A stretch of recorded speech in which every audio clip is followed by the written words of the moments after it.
Bom, eu vou conversar um pouquinho com vocês sobre a igreja nessa época de mudanças, a partir de toda a crise que o sistema está sofrendo e aí uma proposta cristã de governo. Então eu vou citar alguns caras e aí a última citação que eu vou fazer é do próprio Jesus, que é a citação por excelência. A primeira é uma fala sobre Nietzsche. O autor,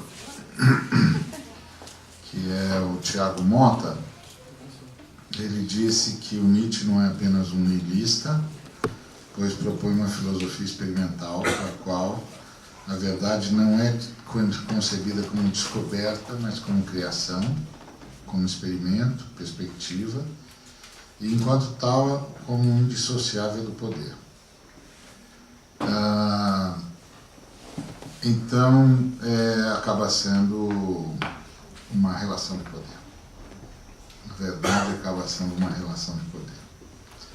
Um outro cara, José Renato Salatiel, ele diz o seguinte: na dialética marxista, a burguesia seria a tese e o proletariado sua antítese. A síntese seria a superação da sociedade de classes por uma sem classes, o comunismo. As crises do capitalismo, então, decorreriam dos conflitos entre burguesia e proletariado e seriam o prenúncio de uma superação dialética da economia política. Ao assumirem seu papel histórico e dialético, os trabalhadores instituiriam, no lugar do sistema capitalista, a ditadura do proletariado, que seria um estado provisório a ser superado pelo comunismo. Então, essa é algumas das colocações sobre a questão do poder, a questão da verdade. Tem uma outra citação do Luiz Marcos Gomes, em que ele diz o seguinte: assim como a derrocada do socialismo, Fukuyama conclui que a democracia liberal ocidental firmou-se como a solução final do governo humano, significando nesse sentido o fim da história da humanidade. Muito bom. E finalmente a fala de Jesus, que diz: os olhos são como a luz para o corpo. Quando os olhos de vocês são bons, todo o corpo fica cheio de luz. Porém, se os olhos forem maus, o seu corpo ficará cheio de escuridão. Assim, se a luz que está em você virar escuridão, como será terrível essa escuridão? Quem registrou isso foi Mateus, no capítulo 6, versículos 22 e 23. Então, a grande questão que está posta aqui é, afinal de contas, o que é o exercício do poder do governo para o bem de todo mundo. O historiador Eric Hobsbawm, que muita gente conhece, defende que um século pode ter mais ou menos que 100 anos, dependendo dos eventos que no período ocorram e que demarque uma mudança de fase ou de era na história. E o que se aplica ao século se aplica a qualquer evento. Assim é possível dizer que a Segunda Grande Guerra, oficialmente finda em 45, termina de fato em 89, com a queda do Muro de Berlim, que anuncia o fim do embate entre o capitalismo, representado pela OTAN, e o socialismo, representado pelo Pacto de Varsóvia, com a vitória do capitalismo, que levou o filósofo Francis Fukuyama a propagar a tese de fim da história, por não haver mais embate entre as ideologias. O fim da luta entre as ideologias contrastantes deixou, de fato, a sociedade sem olhos. Quando da luta, as sociedades se observavam e a crítica era constante, exigindo de cada uma não só a defesa do seu ponto de vista, como a presença do contraditório, acabava por forçar aprimoramentos no sentido de apresentar o sistema como suficiente solução para a humanidade em sua busca por felicidade. Então, dessa forma, mais preciso do que dizer que a história acabou seria dizer que a sociedade humana perdeu a metaperspectiva, a visão do contrastante. Logo, a capacidade de visão, partindo-se o pressuposto que ter somente a visão particular de si, perspectiva, significa não ter de si visão nenhuma. A sociedade foi, portanto, acometida de cegueira. A ideia é como decidir o melhor governo numa sociedade que não tem mais como se enxergar, porque não tem mais o contraste. Sempre se pode argumentar que a queda dos estados socialistas por excelência não representa o fim do sonho socialista e que, portanto, a crítica e o contraditório estão mantidos. Acontece, porém, que as duas ideologias tinham algo em comum: a crença de que tudo se tratava de uma relação de poder. Então, nós assistimos ao embate entre o comunismo e o socialismo e o capitalismo. Esse embate gerou N guerras, que todos nós sabemos, muita morte, muita dor, muita angústia, até que o capitalismo triunfou, com tudo o que isso significa em termos de posse dos meios de produção, etc, etc. E aí o Fukuyama disse: acabou a história. E se acabou a história, acabou. Então não tem mais o que escolher, porque só tem uma via, então agora é essa via e acabou. O que eu estou tentando propor aqui é que não é bem assim. Que, na verdade, essas duas ideologias, tanto o capitalismo quanto o comunismo, tinham algo em comum. E era a crença de que tudo se tratava de uma relação de poder. Portanto, quem conquistasse o poder normatizaria o direito e a justiça, e a verdade, e a ética, e a moral. Bem na perspectiva do Nietzsche, de que isso, no final das contas, é uma relação de poder. Que é um negócio muito complicado, e às vezes a gente não se dá conta. Por exemplo, agora nós estamos assistindo aí o julgamento do Mensalão. Independentemente dos caras serem ou não culpados, o que nós estamos assistindo pela TV é a derrocada do Estado de Direito.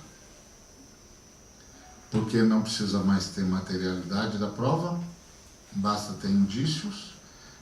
Os caras estão falando em flexibilização das provas e está um desfile de subjetividade.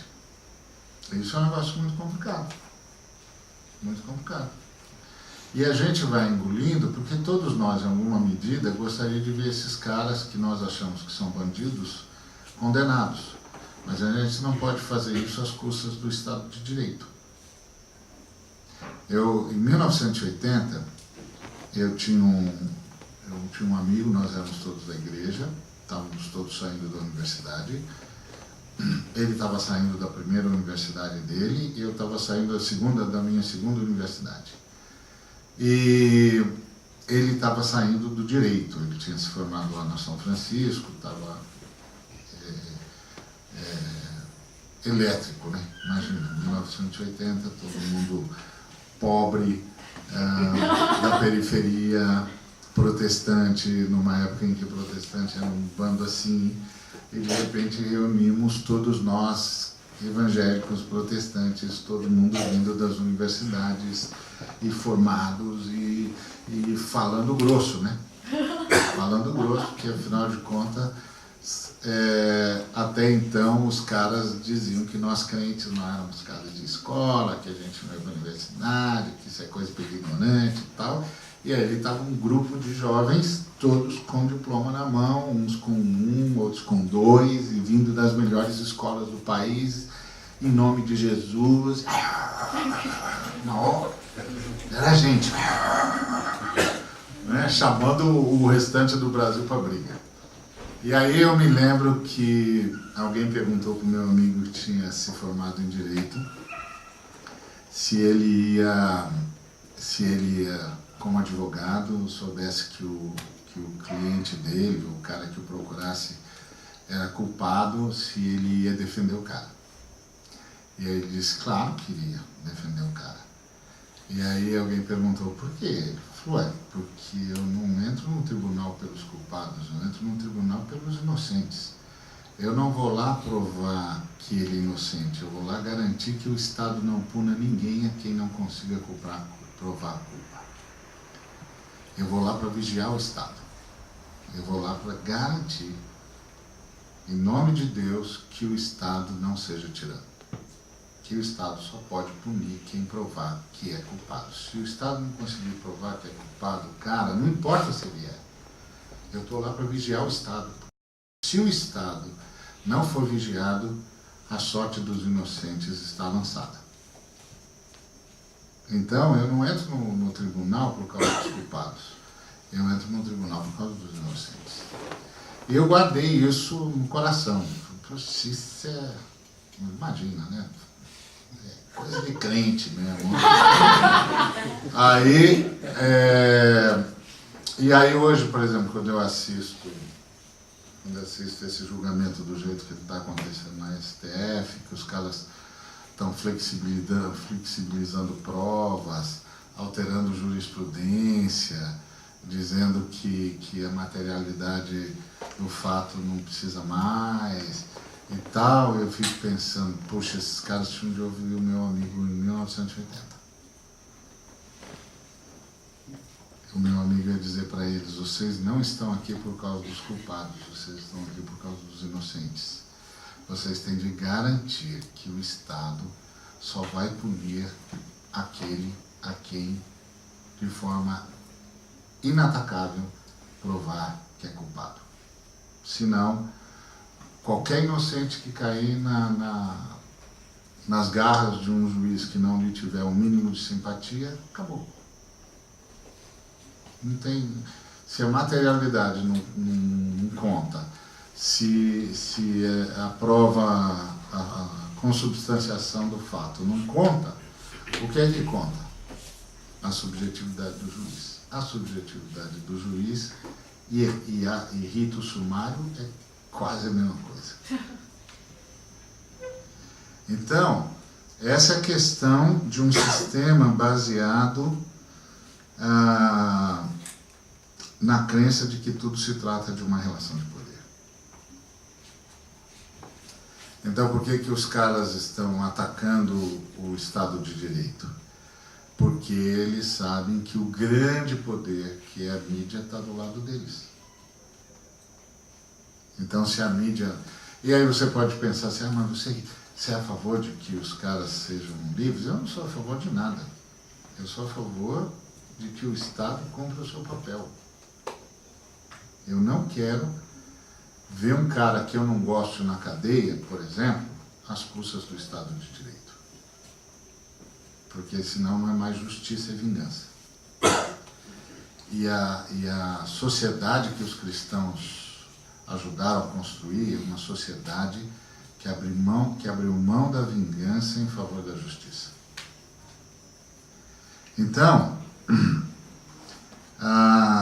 nessas duas tendências aí, minhas, quem conquistasse o poder normatizaria o direito e a justiça, e a verdade, e a ética e a moral. De modo que qualquer reação dos derrotados apenas reforça a posição do vencedor, que passa a exigir do vencido o reconhecimento do lugar que a história agora lhe reserva, ou seja, lugar nenhum. Perdeu, não tem mais direito. Perdeu, não tem mais voz. Perdeu, não tem mais justiça para si, não tem mais verdade para si, não tem mais moral para si. Por quê? Porque é uma relação de poder. E isso é um negócio complicado. Agora, como enfrentar essa força hegemônica?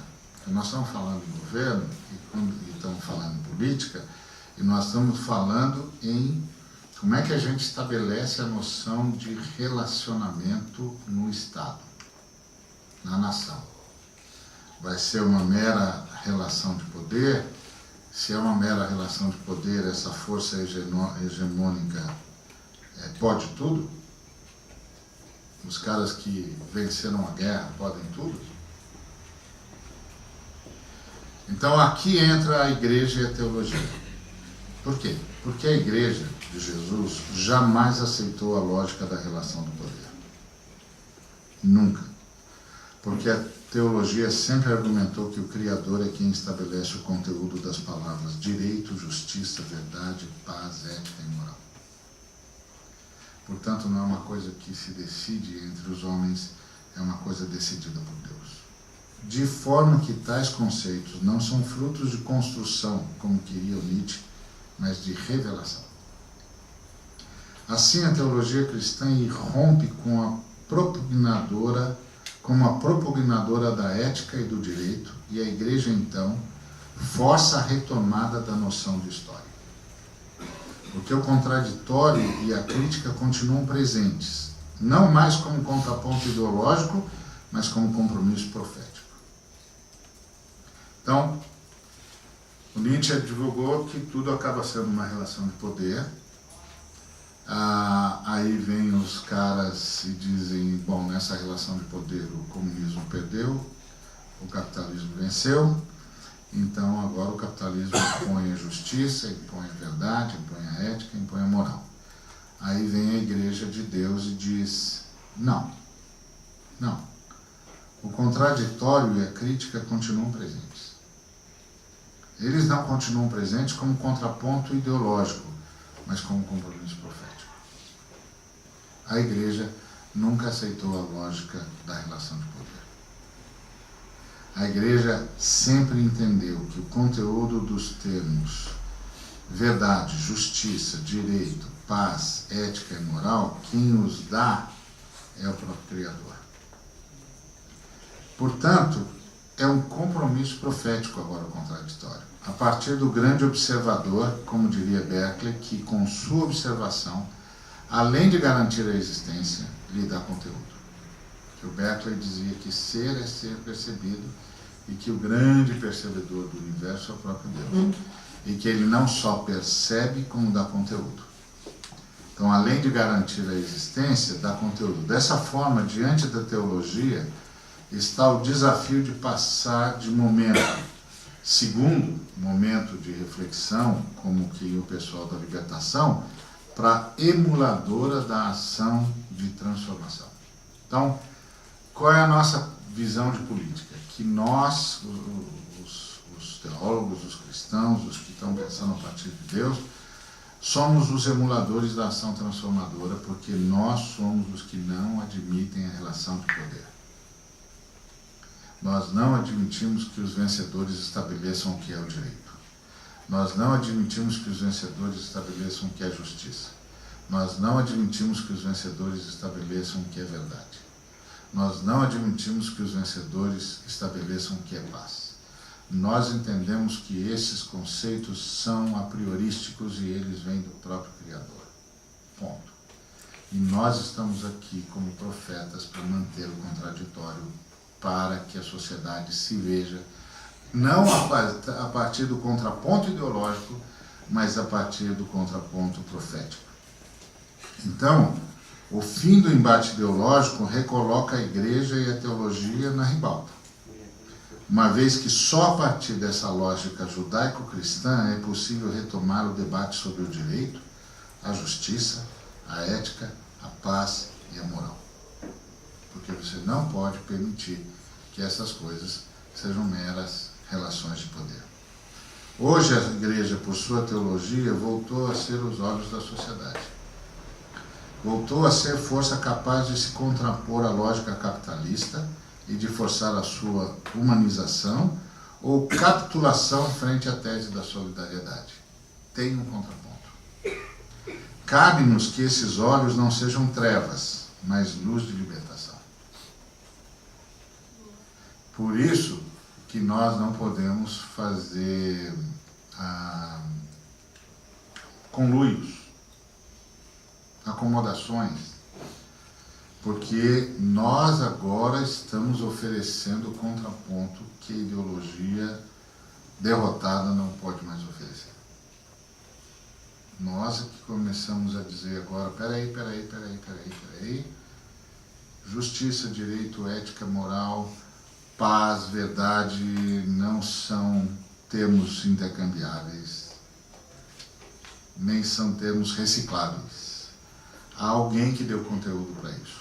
E quem deu conteúdo para essas palavras foi o próprio Criador, e nós estamos aqui para, em nome dele, fazer com que a sociedade se veja a partir de um conceito que é anterior a ela.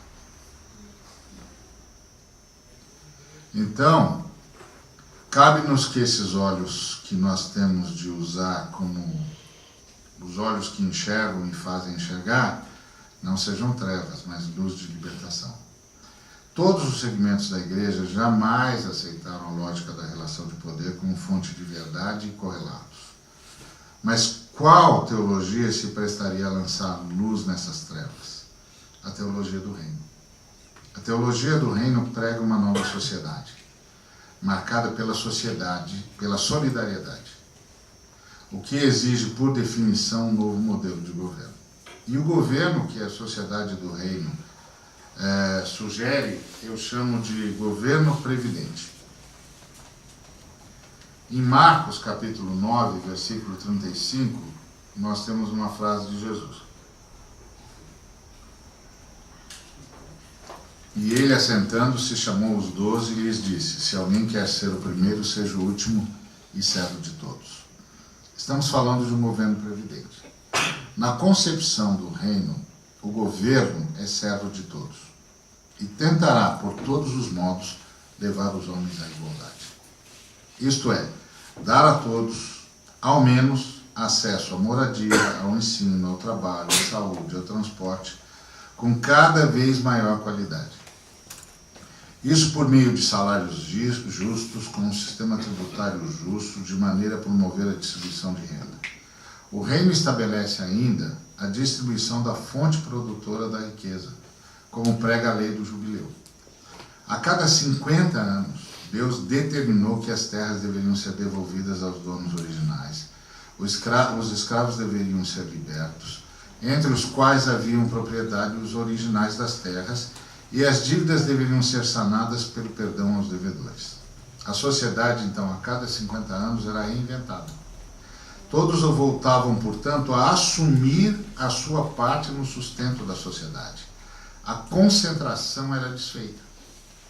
Então, o jubileu não acredita em concentração, acredita em distribuição das responsabilidades e na soma proveniente da contribuição de todos. Quando há concentração, poucos são os que carregam o ônus da produção e, portanto, do sustento da sociedade.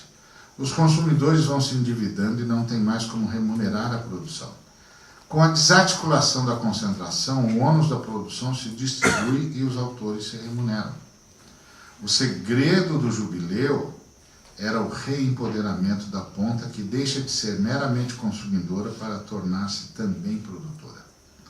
Volta a haver comércio, porque volta a haver intercâmbio. O movimento de desarticulação seria possível porque a concentração era onerada.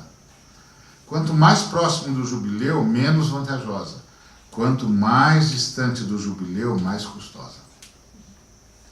Como todas as dívidas eram perdoadas, quanto menos devedores, melhor.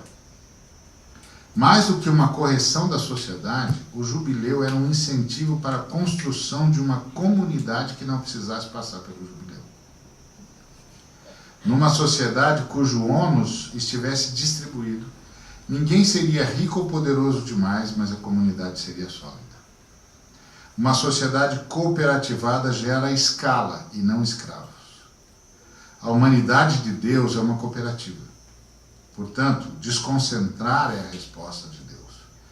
Some-se a essa ação de reforma agrária, a reforma urbana, que regulamente a propriedade de modo que homem algum ou grupo de homens torne-se hegemônico por via do monopólio, latifúndio, oligopólio, etc. No caso do Brasil, por exemplo, urge fazer uma reforma urbana, porque uma nação com um território gigantesco, quinto do planeta, com 85% da sua população vivendo em conglomerados humanos, só se explica por uma dinâmica de injustiça social sustentada pela concentração de terras nas mãos de poucos. O governo, na concepção do reino, trata a questão da liberdade individual a partir de nova relação hierárquica, e essa relação é a igualdade. Em Efésios, capítulo 5, versículo 21, Paulo diz: sujeitando-vos uns aos outros no temor de Cristo. Fazer isso é levar todo mundo para o abraço. Se eu vou em sua direção, entendendo que você merece honra, e você vem em minha direção com a mesma compreensão, estamos indo para o abraço. A concepção de que todos merecem honra semelhante iguala a todos os seres humanos. E isso só pode existir onde está garantida a liberdade de expressão e a igualdade de condições. Onde é a justiça ágil, barata e de fácil acesso. Onde em ambiente democrático o voto seja garantido, assim como a possibilidade de veto, o que é diferente do sistema que temos em nossa nação. Aqui, em nossa sociedade, nós temos a obrigação do voto, mas não temos o direito de veto. Quem ganha o mandato faz dele o que quiser, podendo desconsiderar que recebeu uma outorga, uma delegação, e que está falando, fazendo e movimentando-se em nome de alguém. Quando você sai da votação, acabou todo o relacionamento com o seu candidato. Qualquer contato a partir daí ocorre às custas das benesses dele. Se em determinado momento ou situação alguém não se sentir mais representado por seu candidato, não há o que fazer. Esse sistema sustenta e reproduz o coronelato. O reino de Deus exige uma democracia de fato, que faculte o voto e o veto. Exige, portanto, reformas eleitorais e políticas que valorizem o voto e prestigiem o cidadão. O governo reclamado e sugerido pelo reino é aquele que luta contra o mal e que pune o mal. O mal para o reino é tudo aquilo que transforma o ser humano em objeto, tudo que faz dele um ser manipulável, tudo que cria categorias de superioridade ou de inferioridade entre os humanos. A proposta de um reino é de um governo do povo para o povo e pelo povo, onde o povo deixa de ser uma categoria ideológica para ser um conjunto de seres humanos. Sabemos que algo é pelo povo se os seres humanos estão caminhando para a igualdade de condições e possibilidades de tratamento. O reino nos traz paradigmas para o nosso envolvimento político partidário, porque prioriza o ser humano, o que significa que rejeita o individualismo, que rejeita o individualismo e que é comunitário, pois entende que tudo que é pessoal tem de desembocar no comunitário para ser sadio. Em resumo, podemos dizer que o reino de Deus opõe-se ao sistema vigente, desconfia dele o tempo todo, porque sabe que tal sistema não resolve os problemas cruciais da existência e da coexistência humanas. O reino propõe novas perspectivas. O ser humano passa a ser solidário. O reino trabalha a luta de classes na perspectiva da solidariedade, propondo a economia da partilha, no qual o resultado do esforço de todos seja distribuído entre todos. Uma nova ética de trabalho, no qual todos trabalham por todos. Daí o consumismo não tem lugar, porque a primeira tarefa é garantir a todos a satisfação das necessidades básicas. O espaço para o supérfluo fica à espera do cumprimento dessa tarefa.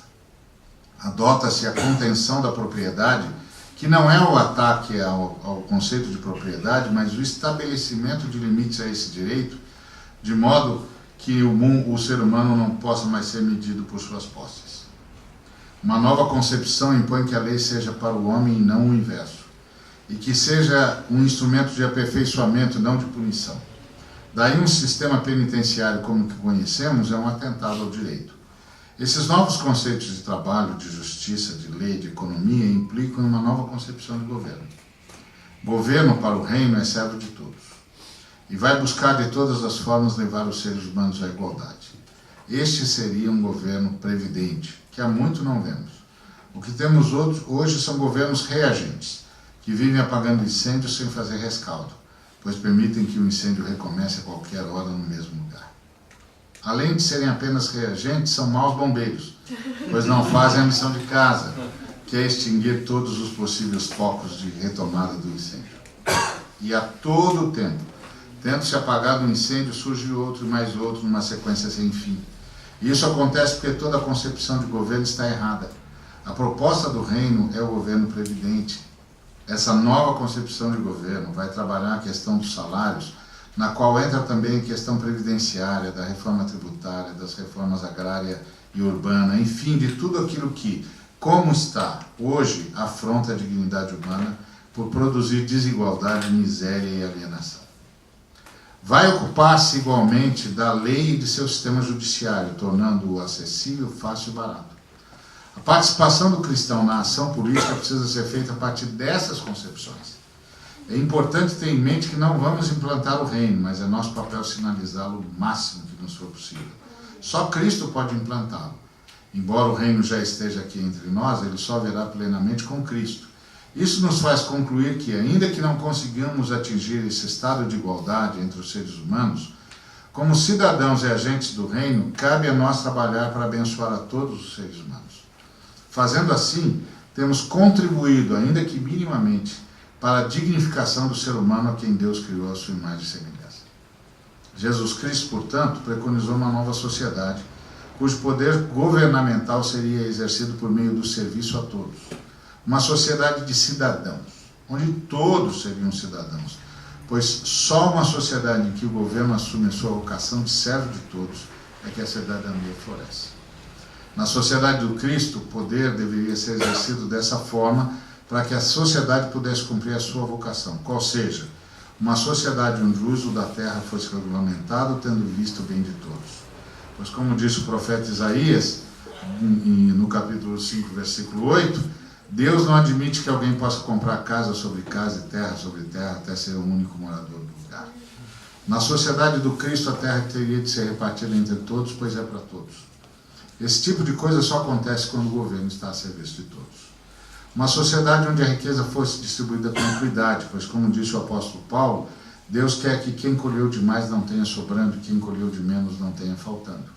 Uma sociedade com consciência de coletividade, que só acontece quando o governo está a serviço de todos, onde o imposto fosse um instrumento legítimo de distribuição de renda. Uma sociedade onde o trabalhador usufruísse da riqueza que produz, pois como está escrito, o trabalhador é digno de seu salário. Lucas 10, 7. E mais, não se pode amordaçar o boi que debulha o milho.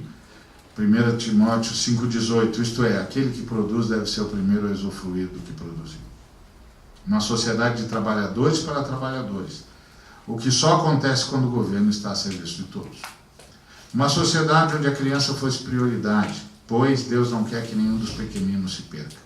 E ameaça com duras penas a sociedade que desviar as crianças de sua vocação divina, vocação à saúde, à educação, à segurança, à longevidade, ao emprego, enfim, uma vida que possa ser celebrada, o que só acontece quando o governo está a serviço de todos.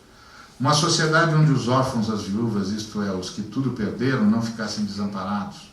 Pelo contrário, parte da produção seria destinada com exclusividade para estes, para que não houvesse miséria na sociedade. Uma sociedade onde todos desfrutassem o direito à dignidade. Uma sociedade de cidadãos, pois só onde há dignidade, há cidadania. Uma sociedade onde o idoso fosse referencial de sabedoria, nunca um faro, pois na Bíblia o idoso é o conselheiro que ajuda o jovem na sua caminhada e por este é visto como um mentor, como alguém que é guardião dos valores que devem nortear a sociedade. Alguém que deve ser honrado, cidadão por excelência, pois construiu e legou para as gerações que o sucedem. Na sociedade preconizada por Cristo, o conjunto de cidadãos é o Estado. E todos são cidadãos. Por isso o governo estaria a serviço de todos. E estar a serviço significaria que o governo estaria sob controle da cidadania, porque o governo estaria sob controle social. Os direitos humanos seriam respeitados. E onde os direitos humanos são respeitados, a previdência. Isto é, o futuro do cidadão estaria assegurado, ou seja, o cidadão seria beneficiário da riqueza que produziria. E mais, previdência seria um conceito que abrangeria não só a saúde ou a velhice, mas a escola, a segurança, o emprego, o lazer, enfim, tudo que dá qualidade à vida. Nesta sociedade, o governo seria um agente previdenciário, e o futuro seria não como algo que quanto mais remoto melhor, mas como uma sucessão de presentes, onde cada dia traria a garantia de um futuro assegurado. Temos um caminho de espiritualidade para desmantelar o consumismo e construir uma sociedade justa. Até porque uma sociedade injusta é uma contradição de termos para nós cristãos. Essa é uma perspectiva da política do ponto de vista da teologia do reino e da proposta do jubileu, que é uma proposta de distribuição das responsabilidades para que haja realmente intercâmbio